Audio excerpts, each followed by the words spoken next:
Bonjour à tous et bienvenue dans cette étape 78 pour la pose de l'étanchéité à l'air de chez Isover pour le produit Opter.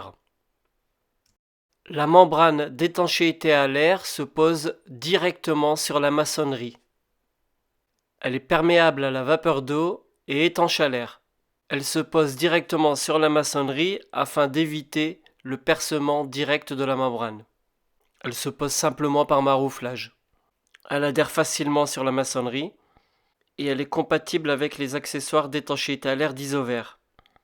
Pour cela, il vous faudra donc une membrane Opter, de l'adhésif Vario KB1, de l'adhésif Vario Multitape, du mastic Vario DS et pour les contours de fenêtre, du joint ruban Vario ProTape. Donc bien entendu, pour commencer, on colle la bande d'arras qu'on avait mis nous au niveau de la construction afin qu'elle puisse également jouer son rôle. Donc c'est important. Et après ça, c'est parti. Donc il va falloir donc commencer par un coin, un angle. Moi j'ai au préalable mis du scotch double face afin de pouvoir m'assurer de la bonne du bon maintien donc de cette fameuse étanchéité à l'air, hein. Vous aurez bien entendu des précisions au fur et à mesure des étapes lorsqu'elles arriveront. Dans un premier temps, il existe deux manières de poser donc ces bandes d'étanchéité à l'air. Et pour cela, je vais vous montrer la première en vidéo, mais également, comme vous le voyez à l'écran, des photos. Donc celles-ci ont été posées verticalement, contrairement à l'une de mes habitations où je les avais mises donc horizontalement. Ça marche de la même manière, ça fonctionne très bien. Lorsque vous êtes tout seul, c'est beaucoup plus simple de le faire verticalement. Si vous êtes à 2 ou à 3, horizontalement, c'est un atout, je pense. C'est beaucoup plus rapide. Cette pièce qui a été faite verticalement, c'est la buanderie, parce qu'elle aussi va compter dans le test de l'étanchéité à l'air, et donc il est important de le faire. Bien entendu, il faudra un léger recouvrement, donc l'équivalent d'un carré, donc pour être certain de pouvoir assurer l'étanchéité à l'air. Au niveau du plafond, un recouvrement, donc un déport d'environ 10-15 cm. Et ensuite, bien entendu, de faire le contour des portes, le contour des fenêtres si besoin, et s'assurer que tout est étanche.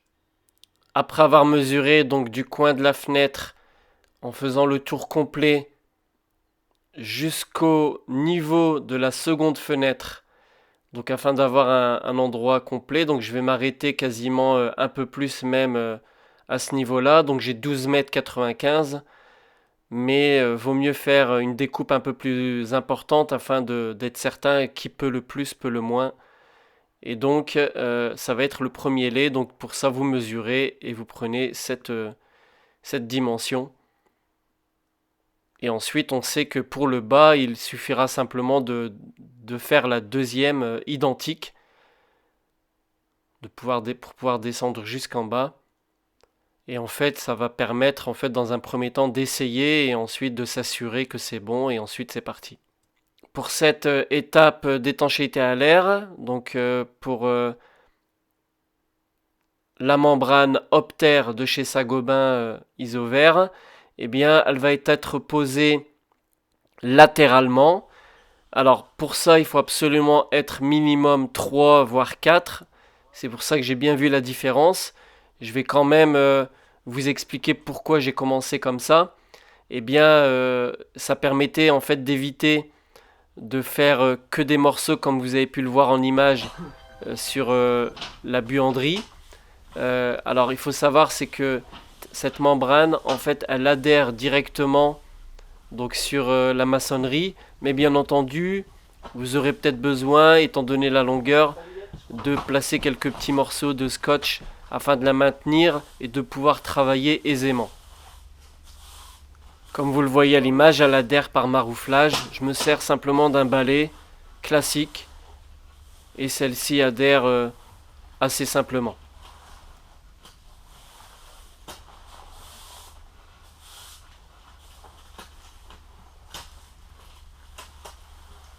Alors, vous vous posez certainement la question à savoir quelle est la hauteur où il va falloir poser cette membrane d'étanchéité. Eh bien, la solution est simple, c'est que vous allez devoir ensuite placer donc la membrane du plafond qui va devoir venir se coller donc sur cette membrane sur les murs donc de parpaing, et donc vous devez avoir un recouvrement suffisant, et pour cela il faut monter, comme vous pouvez le voir à l'écran, à environ 2,60 m afin que vous puissiez bien entendu poser votre membrane du plafond collée sur cette membrane du mur.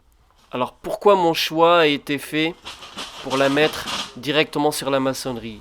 Également mon choix il a été réfléchi et il est compréhensible, c'est que la membrane lorsqu'elle est mise sur le rail, lorsque vous allez venir y visser vos placots, eh bien entendu il y a un gros problème, c'est que vous risquez de la percer au fur et à mesure que vous allez chez vous faire des trous pour poser des meubles ou poser des cadres ou autre chose. Et donc, il est idéal de venir la mettre sur la maçonnerie directement, sachant que celle-ci ne sera jamais percée.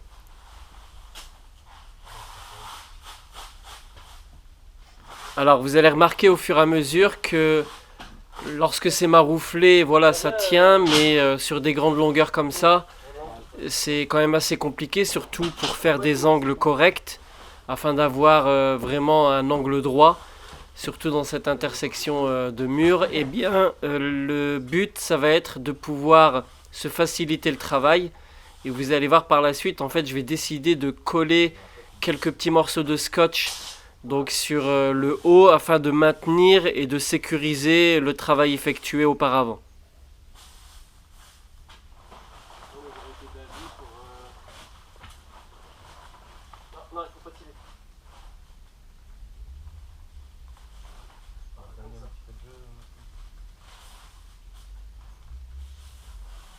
Je le bloque ici, si vous voulez, vous pouvez tirer un peu.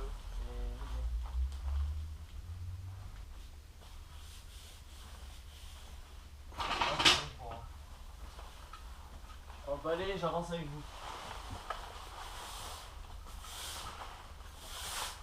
Dans cette vidéo, comme dans la plupart de mes vidéos, eh bien, je vous mets vraiment en temps réel le travail effectué. Donc ça vous permet de vraiment de vous dire, tiens, l'étanchéité, ça va durer autant de temps pour un mur d'autant de mètres. Eh bien là, regardez bien, on a décidé de placer quelques scotch afin de maintenir, donc ça va faciliter bien entendu le travail.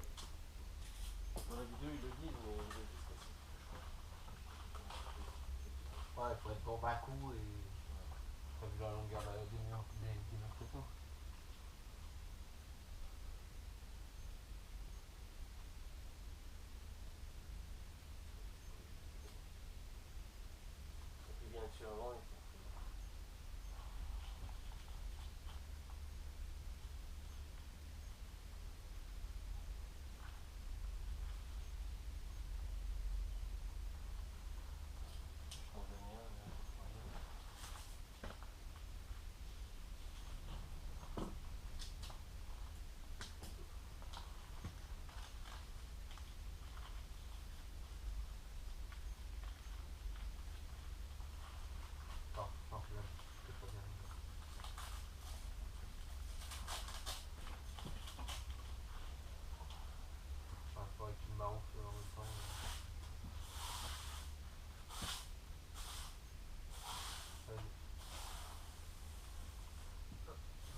façon, il sera pas collé totalement contre le mur, c'est pas possible. C'est du mensonge, c'est de la pub. Dans cette vidéo également, vous allez pouvoir voir que la deuxième partie donc, de la bande d'étanchéité à l'air de chez Isover, donc Opter, eh bien, elle va être apposée sur l'équivalent de 2 carreaux et scotchée. Et sur le bas, eh bien, elle doit dépasser sur votre dalle afin qu'elle puisse, bien entendu, être étanchée.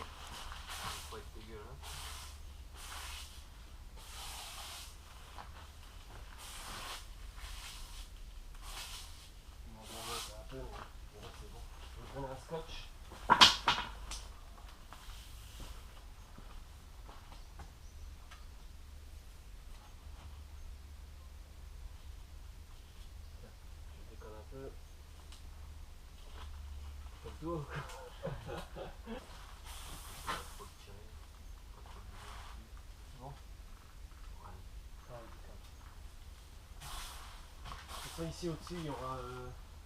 Faudrait que je mette le truc. Ce qu'on va faire, le scotch, on va pas le laisser dépasser comme ça.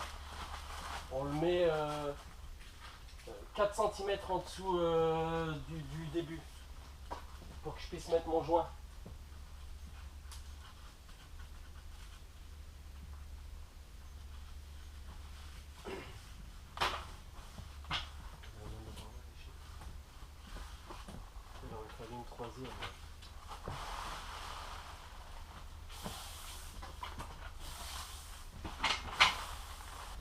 Voilà, la première bande de 8,94 m a été placée sur toute sa largeur. Et bien, comme vous pouvez le voir à l'écran, ça tient correctement. Il n'y a pas de souci particulier, bien entendu, grâce au scotch que j'ai rajouté. Donc voilà, ça donne vraiment bien. C'est stable au niveau du mur. Et donc, il suffit simplement d'aller jusque la fenêtre.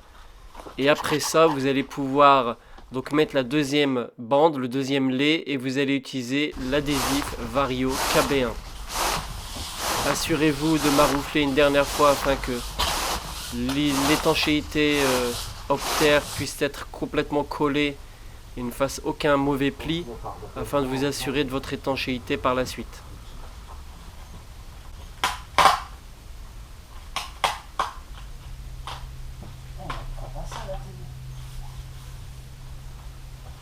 Pour ce travail d'étanchéité à l'air, je vous conseille d'être minimum 3. Bien entendu, si vous êtes seul ou à deux, eh bien j'opterai plutôt pour des bandes verticales comme vous avez pu le voir tout à l'heure en photo. Et d'ailleurs dans la suite de la vidéo, vous verrez le rendu final de cette étanchéité à l'air et vous verrez que dans une des habitations, dans une des deux habitations, j'ai changé le système afin de permettre vraiment de voir la différence et de pouvoir vous conseiller vraiment correctement. Donc là il suffit de poser donc, le lait et d'avancer tout de suite avec donc, le scotch Vario, donc l'adhésif Vario KB1 et d'aller jusqu'au bout et de s'assurer qu'il n'y ait aucun pli.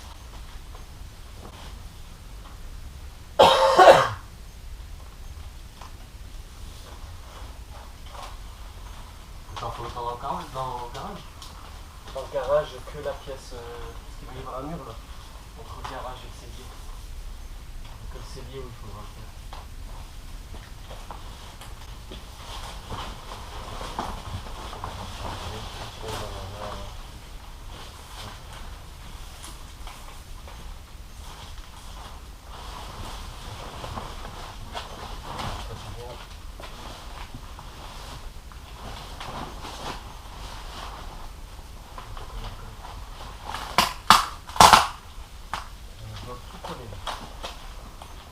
Quand j'en décolle deux, j'en recolle deux.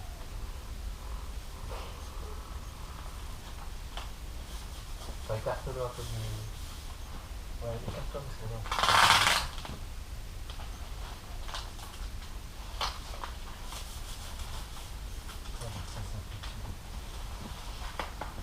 Tu vas aller jusque là-bas sans coller. Sans coller.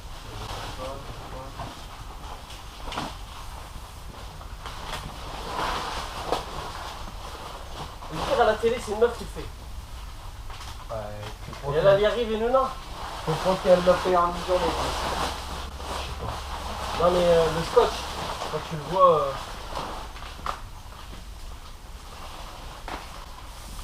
pareil, t'avais quoi, 13 mètres de longueur.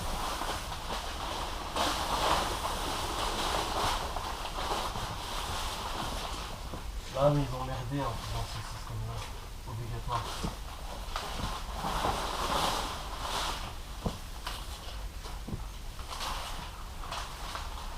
C'est comme si demain ils interdisent d'utiliser toutes les Volkswagen à rouler. Parce qu'il y a eu une arnaque. Ouais. T'as vu le bord de Faut ton pas. pas. Bah non, de toute façon ils trafiquent tous. C'est leur manière de trafiquer, mais ils trafiquent tous. Ça c'est sûr et certain. Il n'y en a pas un qui trafique pas. Tout pollue. Il y a une chose extrêmement importante que vous ne devez absolument pas négliger, ça va être que à la fois au-dessus et à la fois en dessous au niveau de votre dalle, vous allez devoir étancher donc à l'aide d'un silicone spécial qui est bien entendu le Vario DS.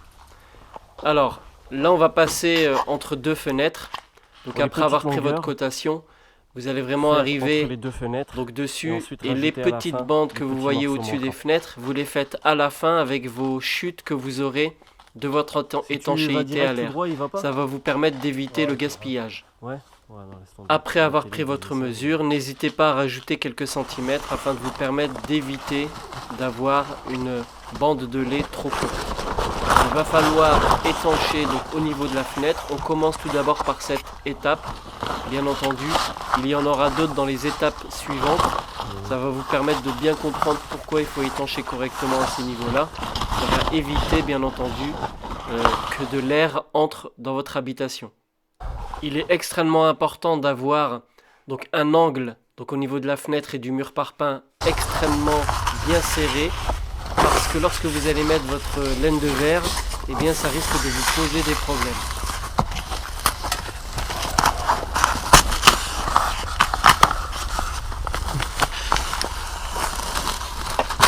À chaque fois, il se met mal.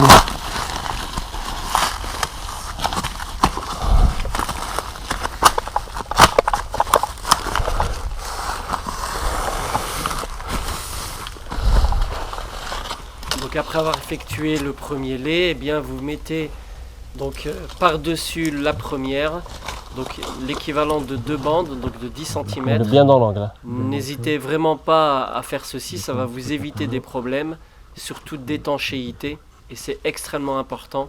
Servez-vous bien entendu du pointillé afin d'avoir votre bande qui soit vraiment mise correctement, et ensuite Direct, vous il la se barre dans scotchez. l'angle. Lorsque c'est bien tendu, Ouais, eh bien vous y allez C'est la progressivement merde, ça. à l'aide du T'auras bien faire de l'étanchéité l'adhésif après. Vario KB1.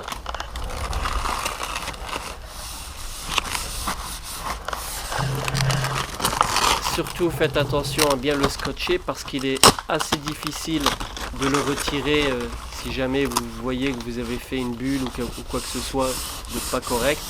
Et donc vaut mieux directement vous assurer que celui-ci est bien positionné.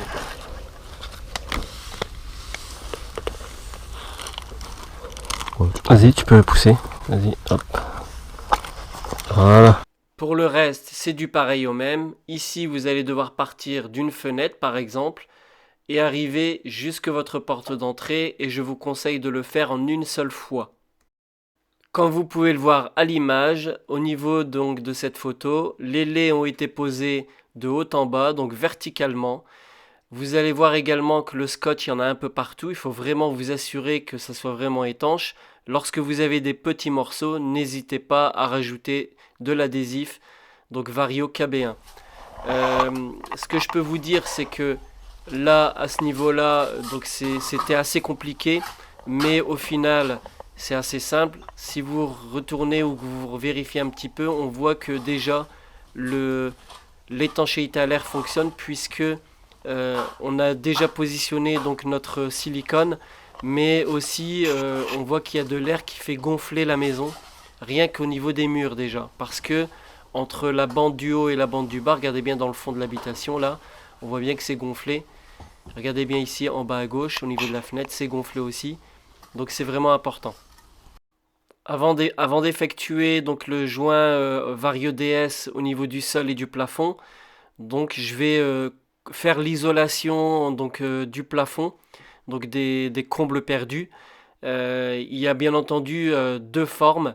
La première, donc que vous allez voir. Et ensuite, dans cette habitation-là, donc dans cette photo, eh bien l'isolation a été positionnée non pas à partir du comble, mais en partant d'en bas. Donc c'est deux choses totalement différentes. Vous allez bien entendu voir tout ça en images. Donc je vous dis à bientôt. N'hésitez pas à la partager sur les différents réseaux sociaux. N'hésitez pas à me poser toutes vos questions. Et si vous avez besoin d'être coaché en travaux, n'hésitez pas à me contacter par mail. Donc j'ai une société d'auto-entrepreneurs donc qui s'appelle NEH Conseil Travaux Goldman et je peux donc vous conseiller ou vous suivre durant votre construction. Alors je vous dis à bientôt et bon confinement.